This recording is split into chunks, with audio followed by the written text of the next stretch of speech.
আপনি কিভাবে ভালো থাকতে পারবেন, হ্যাপি থাকতে পারবেন, সুখে থাকতে পারবেন, অ্যাটলিস্ট আমার কি মনে হয় সেটাই আজকে আপনাদের সাথে শেয়ার করব। আপনি কমপ্লেইন করা একদম কমপ্লিটলি বন্ধ করে দেন।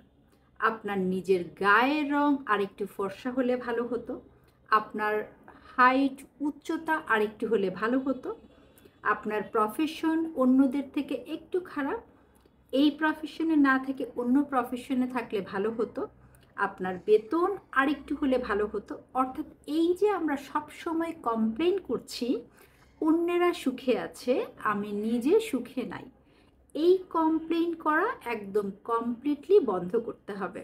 আমরা যেই অবস্থানে আছি, যেভাবেই আছি, বলতে হবে আলহামদুলিল্লাহ, আমি সুখে আছি, আমি ভালো আছি, আমি সুস্থ আছি। সবসময় নিজেকে নিজের অ্যাপ্রিসিয়েট করতে হবে।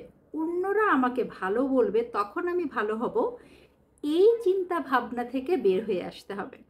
আপনি কি কাজ করেছেন সব থেকে ভালো বলতে পারবে আপনার বিবেক।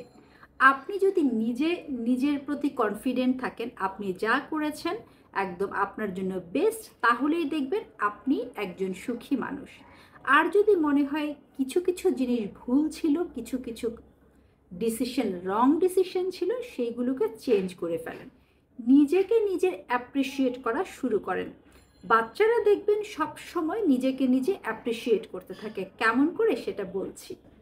বাচ্চারা কিন্তু খুব বেশি চিন্তা ভাবনা করে না। কোথাও গান বাজছে, একটু নেচে নিচ্ছে, গানের সাথে ভালো লাগছে নেচে নিচ্ছে, খুব শব্দ করে হেসে নিচ্ছে।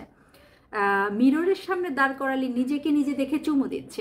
এই যে নিজেকে লাভ করা, সেলফ লাভ করা, আমরা যত বড় হতে থাকি এই সেলফ লাভ জিনিসটা কিন্তু কমতে থাকে।